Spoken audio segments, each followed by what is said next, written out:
Assalamualaikum warahmatullahi wabarakatuh.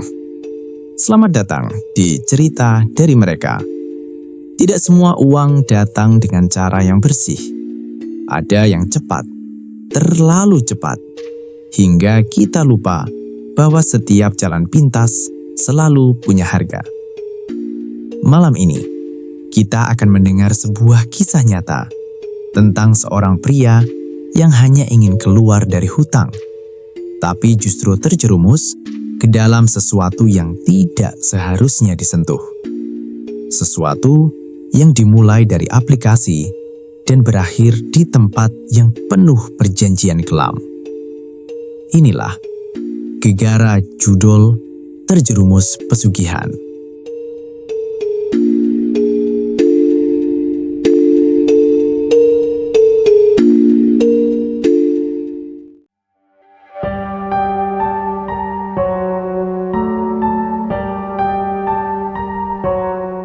Malam itu dingin, lebih dingin dari biasanya. Angin berhembus pelan di antara ganggang sempit kota, menyapu plastik-plastik bekas yang tersangkut di pagar rumah warga. Lampu jalan berkedip, sesekali redup, menciptakan bayangan yang seolah bergerak sendiri. Di atas motor tuanya, Ardi menghela napas panjang. Hamnya dibuka sedikit, cukup untuk mengusap wajah yang mulai lelah. Sepi banget hari ini, gumamnya pelan. Sudah hampir 3 jam dia berkeliling, tapi orderan tak kunjung masuk. Aplikasi ojek online di ponselnya hanya menampilkan tulisan yang sama. Belum ada pesanan. Perutnya mulai terasa kosong. Rokok terakhir pun sudah habis sejak 1 jam lalu. Ardi melirik saldo di aplikasinya. Kosong. Bahkan untuk beli bensin besok pun dia harus berpikir 2 kali. Dengan malas ia menyepi di sebuah warung kopi kecil yang masih buka. Lampu kuning temaram menyinari bangku kayu yang sudah mulai lapuk. Ia duduk, memesan kopi paling murah. Saat menunggu, tangannya refleks membuka ponsel. Bukan aplikasi ojol, melainkan sesuatu yang baru saja ia download tadi siang. Aplikasi itu berwarna mencolok, penuh angka, animasi, dan suara yang seolah memanggil. Awalnya Ardi ragu, tapi tadi siang saat nongkrong bersama beberapa sesama driver, dia melihat sesuatu. Salah satu temannya menang. Bukan menang kecil, tapi puluhan juta. Serius loh Di, cuma modal 100.000, kata temannya waktu itu. Ardi tidak percaya, tapi sekarang dia mulai tergoda. Coba sekali aja, gumamnya. Ia memasukkan saldo terakhirnya, 100.000 rupiah. Jari-jarinya sedikit gemetar saat menekan tombol. Putaran bermulai. Suara koin berdenting. Animasi berputar cepat. Dan menang. Ardi membelalak mata. Saldo di layar langsung melonjak. 200.000, 300.000, 500.000. Lah, ini beneran? Ucapnya tak percaya. Jantungnya mulai berdegup lebih cepat. Sensasi yang belum pernah ia rasakan. Lebih mendebarkan daripada nunggu order. Lebih cepat dari kerja seharian. Dalam waktu kurang dari 5 menit, uangnya berlipat. Ardi tertawa kecil. Ngapain capek-capek jadi ojol? Ia menatap layar dengan mata berbinar. Kalau begini doang bisa dapat uang banyak. Malam itu, ia tidak pulang cepat. Ia terus bermain dan terus menang. Hari-hari berikutnya berubah. Ardi tidak lagi fokus mencari order. Ia tetap keluar, tetap menyalakan aplikasi ojol, tapi lebih sering menunggu sambil bermain. Awalnya semuanya terasa mudah. Setiap kali kalah, selalu ada kemenangan yang lebih besar setelahnya. Seolah aplikasi itu mengerti. Seolah ada sesuatu yang membimbing. Saldo Ardi sempat menyentuh angka belasan juta. Ia bahkan sempat mentraktir teman-temannya. Gila lo sekarang Di, tajir mendadak, kata salah satu dari mereka. Ardi hanya tersenyum. Tapi di balik itu, ada sesuatu yang mulai berubah. Ia jadi sulit berhenti. Setiap kali menang, ia ingin lebih. Setiap kali kalah, ia merasa harus balas. Tidurnya mulai berantakan. Makannya tidak teratur, bahkan kadang ia lupa waktu. Sampai suatu malam, semua berubah. Ardi duduk di kamar kontrakannya. Lampu mati. Hanya cahaya dari layar ponsel yang menerangi wajahnya. Keringat dingin mulai muncul di dahinya. Saldo yang tadi sore masih jutaan, sekarang hampir habis. Gak mungkin, ini tadi masih banyak, gumamnya panik. Ia menekan tombol lagi. Kalah. Lagi. Dan lagi. Jari-jarinya semakin cepat. Napasnya mulai tidak teratur. Balikin, pasti bisa balik. Tapi yang terjadi justru sebaliknya. Dalam waktu kurang dari 1 jam, semua habis. Ardi terdiam, sunyi. Hanya suara detak jam di dinding. Tik, tok, tik, tok. Ia menatap layar kosong, lalu perlahan sebuah notifikasi muncul. Top up sekarang untuk kesempatan menang lebih besar. Ardi menelan ludah. Tangannya gemetar. Ia tidak punya uang lagi. Tapi ia tahu satu cara. Pinjaman online. Tanpa berpikir panjang, ia mengajukan. Disetujui dalam hitungan menit. Saldo masuk. Dan ia kembali bermain. Hari demi hari berlalu. Ardi semakin dalam. Pinjaman pertama, kedua, ketiga, semua habis. Ia mulai berbohong, meminjam dari teman, menggadaikan barang, bahkan motor yang ia pakai untuk kerja pun hampir hilang. Tapi anehnya, ia tidak bisa berhenti. Setiap malam, ia merasa ada yang memanggil. Suara samar, pelan, berbisik. Main lagi, sedikit lagi, menang besar. Ia mencoba mengabaikan, tapi suara itu selalu kembali, lebih jelas, lebih dekat. Sampai suatu malam, ia terbangun tiba-tiba. Jam menunjukkan pukul 2.13. Ponselnya menyala sendiri. Aplikasi itu terbuka, padahal tadi ia sudah menutupnya. Ardi menegang. Ini kenapa kebuka sendiri? Layar menampilkan satu kalimat. Kamu sudah terikat. Ardi merinding. Ia mencoba menutup aplikasi, tapi tidak bisa. Jarinya seperti kaku. Dan suara itu kembali. Kali ini jelas, seperti berbisik di telinganya. Teruskan. Ardi menjatuhkan ponselnya. Napasnya memburu. Keringat dingin mengalir deras. Ia menatap ke sudut kamar. Gelap. Tapi seolah ada sesuatu di sana. Mengawasinya.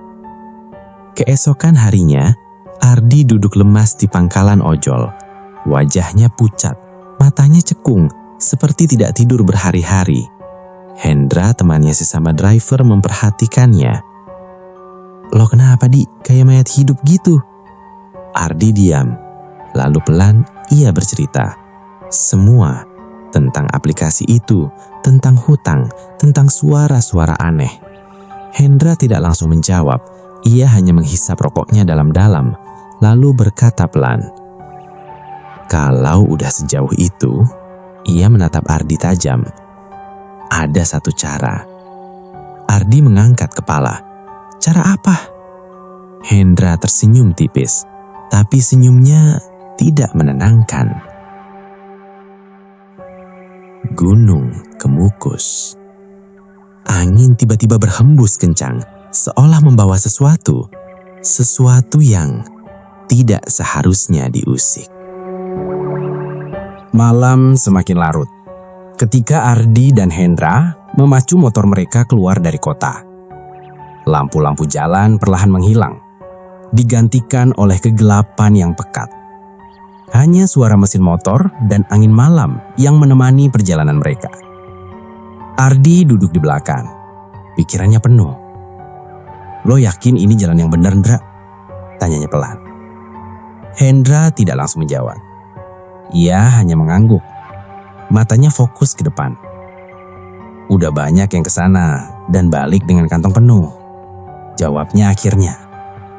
Ardi menelan ludah. Entah kenapa sejak mendengar nama itu tadi siang, dadanya terasa sesak.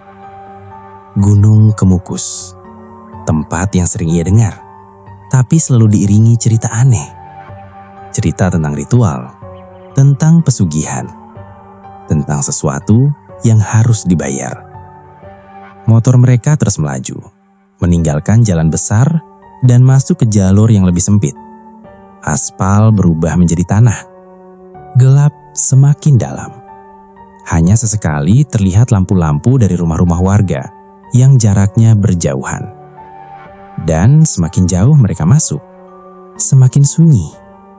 Tidak ada suara hewan, tidak ada angin. Seolah tempat itu menahan nafas. Sekitar 2 jam perjalanan, mereka akhirnya tiba.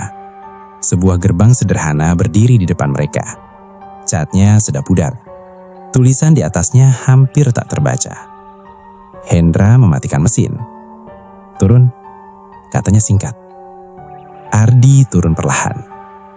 Begitu kakinya menyentuh tanah, ia langsung merasakan sesuatu. Dingin. Bukan dingin biasa, tapi dingin yang menusuk sampai ke tulang. Ardi mengusap lengannya. Tempat apaan ini? Gumamnya. Di kejauhan, terlihat beberapa orang berjalan. Pelan, tanpa suara. Sebagian dari mereka berpasangan. Sebagian lagi sendirian. Wajah mereka sulit terlihat jelas. Tapi aura mereka berat. Seperti membawa beban yang sama. Hendra menepuk bahu Ardi. Jangan banyak nanya, ikutin aja. Mereka berjalan masuk, melewati jalan setapak yang gelap, hanya diterangi lampu-lampu kecil yang redup. Semakin masuk, Ardi mulai mencium bau.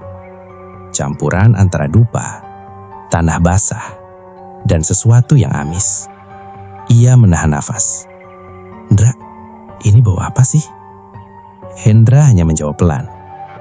Bau perjanjian. Ardi terdiam. Jantungnya mulai berdetak lebih cepat. Mereka berhenti di sebuah area terbuka. Di tengahnya ada semacam tempat pemujaan sederhana. Beberapa orang duduk melingkar. Ada yang berdoa, ada yang hanya diam. Dan di tengah lingkaran itu, seorang pria tua duduk bersila. Matanya terpejam. Tubuhnya kurus. Kulitnya keriput. Tapi auranya menekan. Hendra mendekat, menunduk hormat. Pak. Pria tua itu membuka mata perlahan. Tatapannya langsung tertuju pada Ardi. Tajam, seolah menembus. Kamu yang butuh uang, katanya tanpa basa-basi. Ardi tercekat. Ia belum sempat bicara, tapi pria itu sudah tahu. Iya pak, jawab Ardi pelan. Pria itu senyum tipis. Senyum yang tidak hangat. Semua yang datang ke sini butuh hal yang sama. Ia berdiri perlahan, lalu berjalan mendekat. Setiap langkahnya terdengar jelas meskipun tanahnya lembek. Kamu sudah terikat, lanjutnya. Ardi membeku. Kalimat itu sama seperti yang muncul di ponselnya. Terikat sama apa pak? Suaranya bergetar. Pria itu mendekatkan wajahnya, berbisik. Dengan yang memberi kamu jalan cepat itu. Ardi langsung teringat aplikasi itu. Jantungnya berdegup kencang. Kalau kamu mau lepas, atau bahkan lebih kuat. Pria itu berhenti sejenak. Matanya menyipit.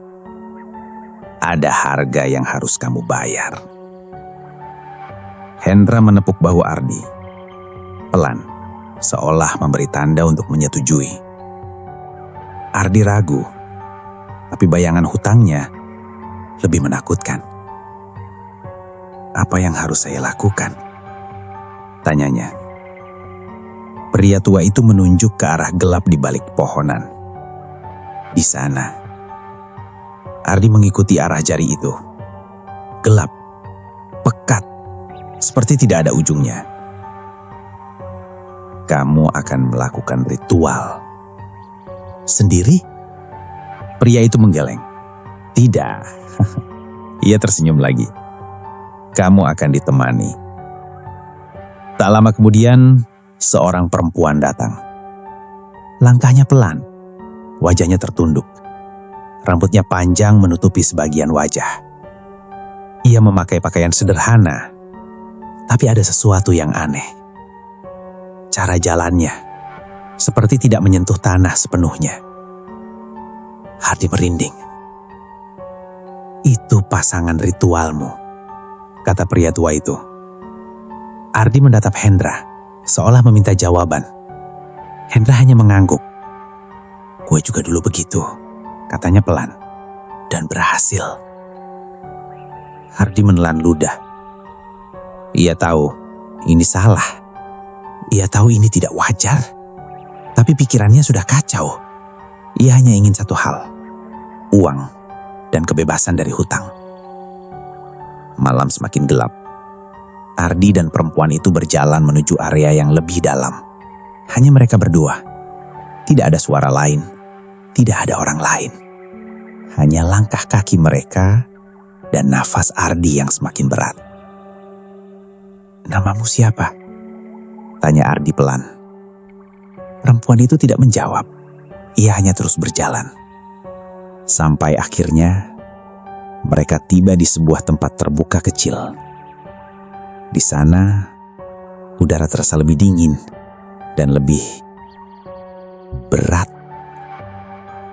Perempuan itu berhenti, lalu perlahan mengangkat wajahnya. Ardi membeku. Wajahnya cantik, tapi pucat. Terlalu pucat. Matanya kosong, seperti tidak hidup. Lakukan, katanya pelan. Suaranya datar, tanpa emosi. Ardi mundur satu langkah. Ini harus ya? Perempuan itu menatapnya. Lama, lalu berkata, kalau tidak, kamu akan kehilangan semuanya. Angin tiba-tiba berhembus. Daun-daun bergesekan. Dan di kejauhan, Ardi seperti mendengar suara. Bisikan. Banyak. Bersamaan. Lakukan. Lakukan. Lakukan. Ardi menutup telinganya. Tapi suara itu tetap masuk. Lebih keras. Lebih dekat. Akhirnya, dengan tangan gemetar, ia menyerah. Malam itu, perjanjian terjadi. Sebuah perjanjian yang tidak pernah ia pahami sepenuhnya. Dan sesuatu ikut pulang bersamanya. Pagi hari, Ardi terbangun di kontrakannya, sendirian. Ia langsung duduk. Nafasnya cepat, seperti habis mimpi buruk. Semalam, ia melihat sekeliling. Kosong, tidak ada siapa-siapa. Ia mengambil ponselnya dan membeku. Saldo rekeningnya lunas. Semua hutang hilang. Bahkan ada sisa puluhan juta. Ardi terdiam. Lalu perlahan ia tersenyum. Tapi di balik itu, di cermin kecil di sudut kamar, terlihat sesuatu. Sesaat, seperti bayangan seorang perempuan berdiri, tepat di belakangnya. Pagi itu terasa berbeda. Tidak ada suara burung, tidak ada suara kendaraan. Seolah dunia di sekitar Ardi sedikit tertahan. Ia masih duduk di kasur tipisnya, menatap layar ponsel yang sejak tadi tidak ia lepaskan. Saldo itu masih ada. Puluhan juta. Nyata. Bukan mimpi. Tangannya gemetar. Perlahan, ia tertawa kecil. Berhasil. Ia mengusap wajahnya. Semua hutang lunas. Pinjol yang selama ini meneror, hilang. Telepon-telepon ancaman, sunyi. Untuk pertama kalinya dalam beberapa minggu, Ardi merasa lega. Sangat lega. Tapi perasaan itu tidak bertahan lama. Saat ia berdiri dari kasur, kepalanya tiba-tiba pusing. Pandangan berkunang-kunang. Tubuhnya terasa lemas. Mungkin kecapean, gumamnya. Ia berjalan ke kamar mandi, menyalakan keran. Air mengalir. Ia membasuh wajahnya. Dingin, segar. Tapi saat ia mengangkat kepala dan menatap cermin, Ardi membeku. Ada sesuatu di lehernya. Bercak. Kecil. Kemerahan. Ini apaan? Ia menyentuhnya. Perih. Seperti luka. Ia mengerenyit. Digigit serangga kali. Ia mencoba mengabaikan. Tapi entah kenapa, rasa tidak nyaman itu tidak hilang. Hari itu Ardi mencoba kembali bekerja. Motor yang hampir digadaikan, kini bisa ia tebus. Ia kembali ke jalan, menyalakan aplikasi ojol. Dan seperti keajaiban, orderan berdatangan. Tanpa henti, lebih banyak dari biasanya. Lebih mudah, lebih cepat. Ardi bahkan tidak perlu menunggu lama. Wah, hoki banget gue sekarang. Ia tertawa. Tapi setiap kali ia menerima order, ada satu hal aneh. Penumpangnya. Beberapa dari mereka diam. Terlalu diam. Ada yang tidak menjawab saat diajak bicara. Ada yang wajahnya pucat. Dan ada satu yang membuat Ardi tidak akan pernah lupa. Sore itu, Ardi mendapat orderan terakhir. Lokasi penjemputan di pinggir jalan sepi. Saat ia sampai, seorang perempuan sudah berdiri di sana. Rambut panjang, menutupi sebagian wajah. Pakaian sederhana. Ardi langsung merasa tidak enak. Perempuan itu mirip dengan yang ia temui malam ritual itu. Orderan atas nama Sinta? Tanya Ardi. Perempuan itu mengangguk pelan. Tanpa bicara, ia naik ke belakang. Sepanjang perjalanan, sunyi. Tidak ada percakapan. Tidak ada suara. Hanya napas Ardi yang mulai tidak beraturan. Ia melirik ke kaca spion. Dan, jantungnya hampir berhenti. Wajar perempuan itu. Pucat. Sangat pucat. Matanya kosong. Sama. Persis sama dengan perempuan di Gunung Kemukus. Ardi langsung memalingkan wajah. Tangannya dingin. Setir motor terasa licin oleh keringat. Ini kebetulan, pasti kebetulan. Gumamnya. Tapi saat ia ingin memastikan lagi, perempuan itu tidak ada. Padahal motor masih berjalan. Ardi mengeram mendadak. Napasnya memburu. Ia menoleh ke belakang. Kosong. Tidak ada siapa-siapa. Tapi aplikasi menunjukkan perjalanan selesai. Dan saldo masuk. Malamnya, Ardi tidak bisa tidur. Setiap kali ia memejamkan mata, ia melihat wajah perempuan itu.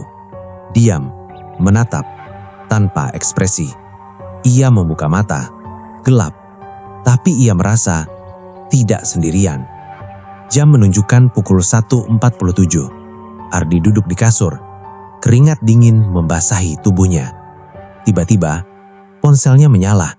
Aplikasi itu terbuka lagi, padahal ia sudah menghapusnya. Ardi membeku. Enggak, ini enggak mungkin. Di layar Angka-angka berputar sendiri tanpa disentuh. Dan suara itu kembali, lebih jelas, lebih dekat. Sudah mulai. Ardi menutup telinga. Berhenti. Ini baru awal. Suara itu kini terdengar seperti banyak orang berbisik bersamaan.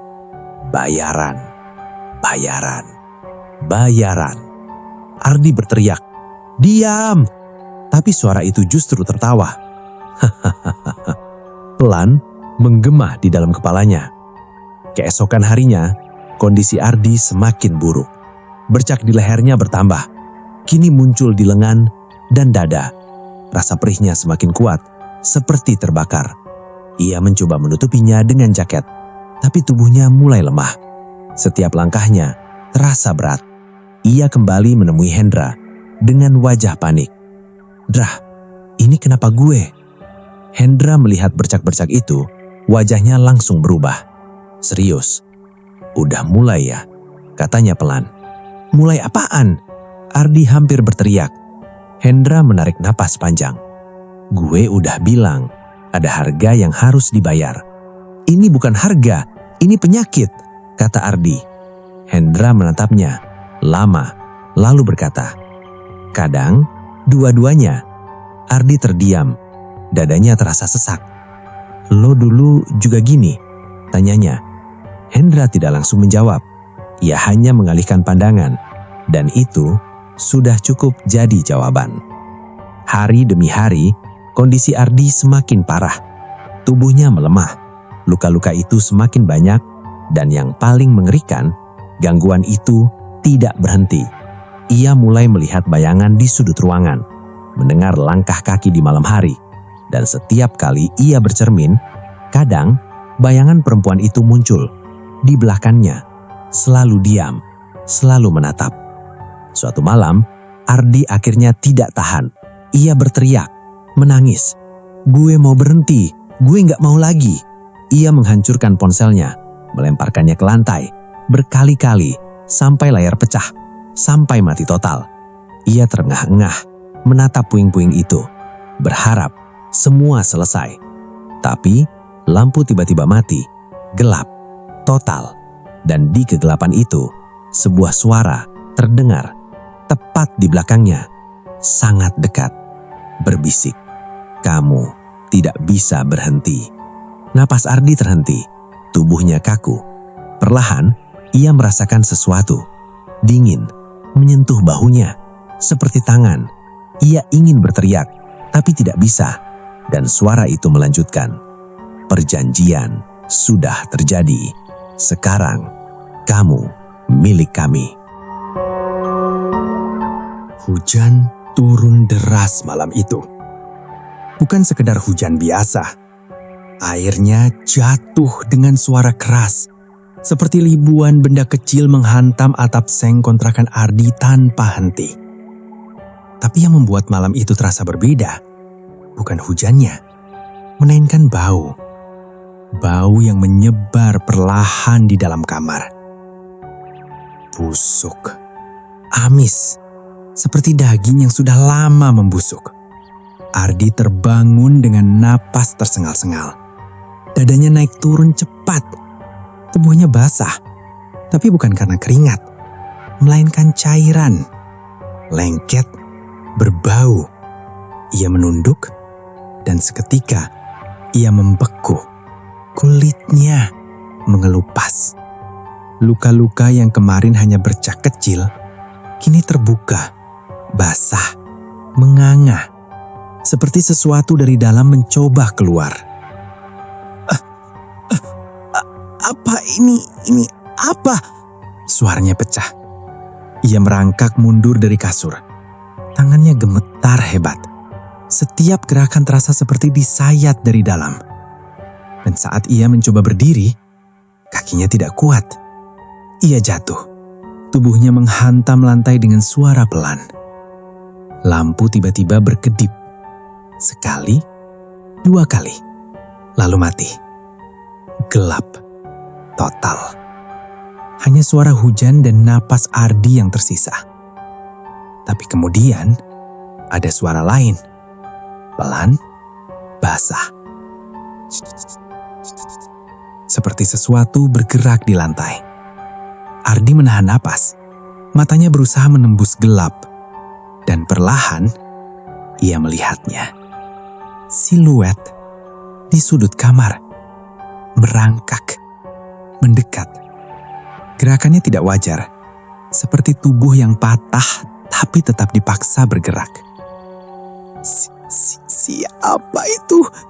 Suara Ardi hampir tak terdengar. Tidak ada jawaban, hanya suara yang semakin dekat. Dan bau busuk itu semakin kuat. Kilatan petir menyambar, seketika menerangi kamar. Dan di detik itu, Ardi melihatnya dengan jelas. Perempuan itu yang di Gunung Kemukus.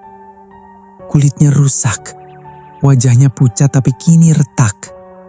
Mulutnya terbuka lebar, terlalu lebar, seolah rahangnya terlepas. Dan dari dalam mulutnya, sesuatu bergerak, hitam, seperti akar, atau ulat. Ardi menjerit. Lampu kembali mati. Gelap. Tapi kini, ia tahu, itu nyata. Tiba-tiba, sesuatu mencengkram kakinya. Kuat, dingin, sangat dingin. Ardi mencoba menarik diri, tapi tidak bisa. Pegangan itu semakin kuat, menariknya perlahan ke arah gelap. "Lepas! Lepas!" Ia berteriak histeris. Kukunya menggaruk lantai, mencoba bertahan, tapi tubuhnya lemah. Dan sesuatu itu tidak berhenti. Bayaran. Suara itu kembali.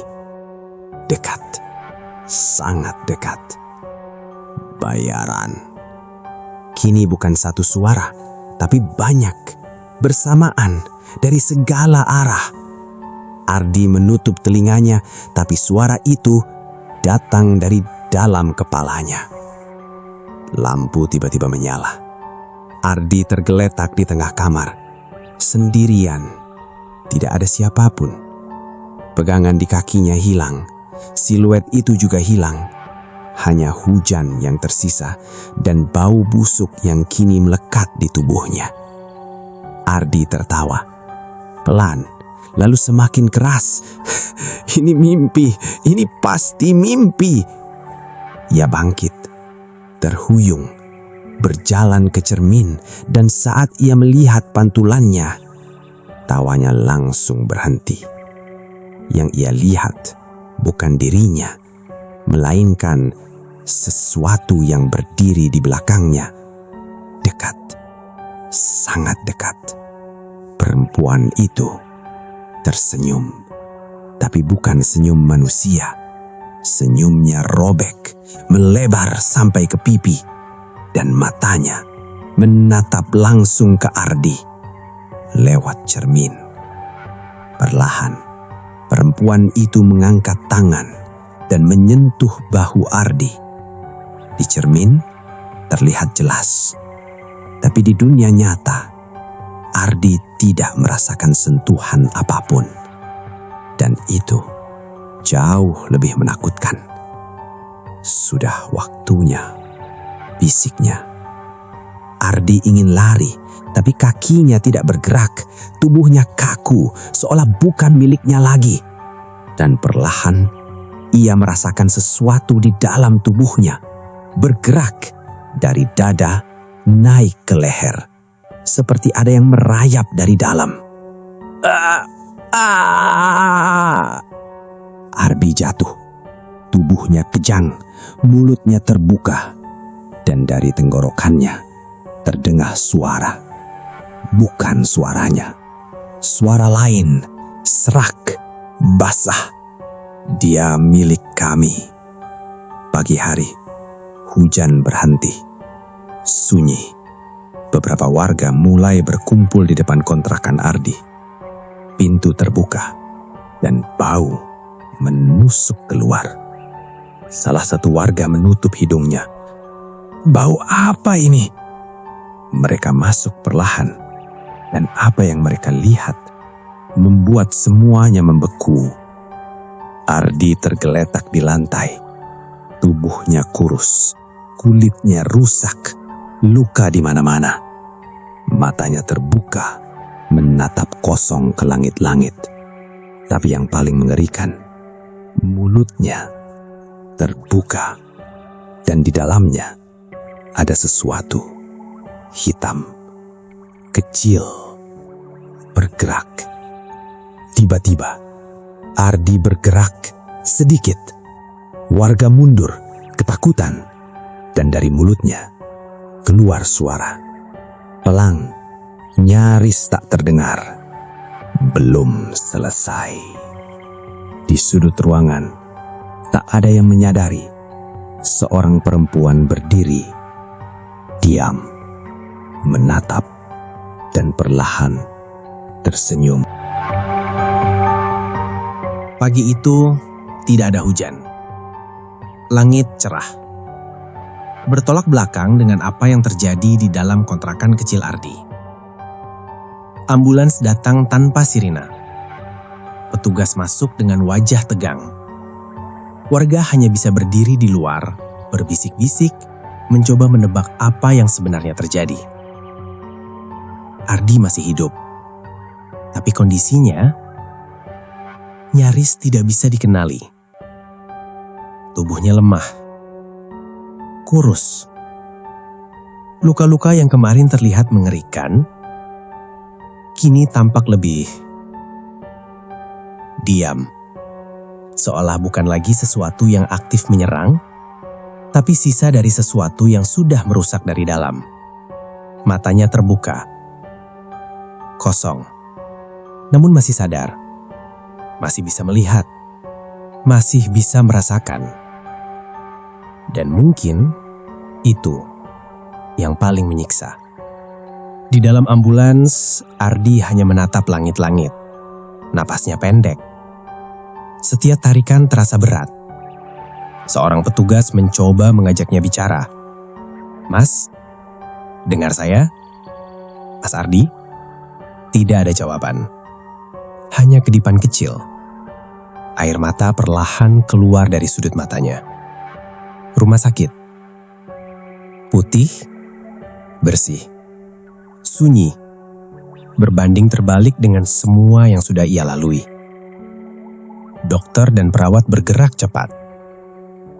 Pemeriksaan dilakukan. Tes darah, observasi. Semua prosedur dijalankan. Dan hasilnya tidak butuh waktu lama untuk membuat suasana berubah. Di luar ruangan, seorang dokter berbicara pelan kepada Hendra, yang sejak tadi datang menyusul. Wajah Hendra tegang. "Dok, bagaimana dok?" tanyanya. Dokter menarik napas panjang. Kondisinya sudah sangat lemah. Ia berhenti sejenak, lalu melanjutkan. Ada infeksi serius dan indikasi penyakit menular yang sudah cukup lama berkembang. Hendra menelan ludah. Seolah sudah tahu, tapi tetap tidak siap mendengarnya. "Kami akan lakukan yang terbaik." Tapi kalimat itu tidak selesai. "Tidak perlu." Hendra sudah mengerti. Hari-hari berikutnya berjalan lambat. Terlalu lambat. Ardi lebih sering terbaring. Tubuhnya tidak lagi melawan, hanya bertahan dengan sisa tenaga yang ada. Tidak ada lagi bayangan, tidak ada lagi suara bisikan, tidak ada perempuan di sudut ruangan. Semua itu seolah hilang, atau mungkin sudah tidak diperlukan lagi. Suatu sore, Ardi akhirnya bicara, pelan, serak. Hendra yang duduk di sampingnya langsung mendekat. "Di," Ardi menoleh sedikit. Matanya sayu. Tapi kali ini ada sesuatu di sana. Kesadaran. Penyesalan. "Hendra?" Suaranya hampir tak terdengar. "Iya, gue di sini." Ardi menelan ludah. sakit. Tapi ia memaksakan diri. Jangan. Pernah ia berhenti. Napasnya tersendat. Hendra menggenggam tangannya. Jangan pernah apa, Di? Air mata jatuh dari mata Ardi. Kayak gue. Ruangan itu hening. Tidak ada yang bicara. Hanya suara alat medis yang berdetak pelan. Malam terakhir terasa sangat sunyi. Lampu kamar redup. Hendra masih duduk di kursi. Tidak pulang. Tidak tidur. Hanya diam. Menunggu. Ardi terlihat lebih tenang. Napasnya pelan. Teratur. Tapi lemah. Sangat lemah. Ia menatap langit-langit. Lama. Seolah sedang melihat sesuatu. Atau mengingat sesuatu. Perlahan, air mata kembali mengalir. Bukan karena takut. Bukan karena sakit. Tapi karena sadar. Semua yang ia lakukan, semua pilihan yang ia ambil, membawanya ke titik ini. Ia ingin mengulang. Ingin kembali ke malam itu. Saat ia masih duduk di warung kopi. Saat ia masih punya pilihan untuk berhenti. Tapi, semua sudah terlambat. Napas Ardi mulai berubah. Lebih lambat. Lebih panjang jedanya. Hendra langsung berdiri. Di. Tidak ada jawaban. Hanya satu tarikan napas panjang. Dan kemudian, hening. Alat di samping tempat tidur berbunyi panjang. Datar. Tanpa ritme. Seorang perawat masuk. Dokter menyusul. Pemeriksaan singkat dilakukan. Lalu, sebuah kalimat yang sederhana, namun berat. Innalillahi. Hendra menunduk. Tidak menangis. Tidak langsung. Ia hanya berdiri diam. Menatap tubuh temannya. Yang kini, sudah benar-benar diam. Beberapa hari kemudian, pemakaman berlangsung sederhana. Tidak banyak yang datang. Hanya beberapa teman sesama ojol dan warga sekitar. Tidak ada keluarga dekat. Hanya doa seadanya. Dan tanah yang perlahan menutup semuanya. Hendra berdiri paling akhir, menatap nisan sederhana itu. Tanpa banyak kata. Hanya satu hal yang terus terngiang di kepalanya. Ucapan terakhir Ardi. Jangan. Pernah kayak gue. Malam itu, Hendra kembali bekerja. Seperti biasa. Menyalakan aplikasi, menunggu order. Hidup harus tetap jalan. Di sebuah lampu merah, ia berhenti. Melirik ke kanan, dan melihat seorang driver lain. Duduk di motor. Menunduk. Fokus pada ponselnya. Layarnya terang. Penuh warna. Penuh angka. Sangat familiar. Hendra terdiam. Ingin bicara. Ingin memperingatkan. Tapi, lampu berubah hijau. Klakson terdengar dari belakang. Dan motor-motor mulai bergerak. Driver itu tetap diam. Tetap menatap layar. Dan tersenyum kecil. Cerita ini tidak berakhir dengan teror. Tidak dengan hantu. Tidak dengan kutukan yang terlihat. Tapi dengan sesuatu yang lebih nyata. Pilihan, godaan, dan konsekuensi.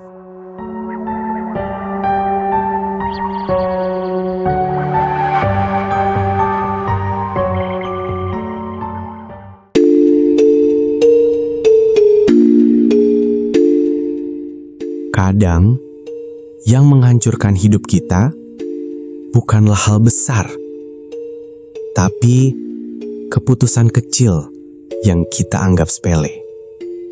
Satu klik, satu taruhan, satu langkah menuju jalan pintas. Dan tanpa sadar, kita sudah terlalu jauh untuk kembali. Jika kamu sedang berada di titik itu, berhentilah. Karena tidak semua hal bisa diperbaiki setelah terlambat.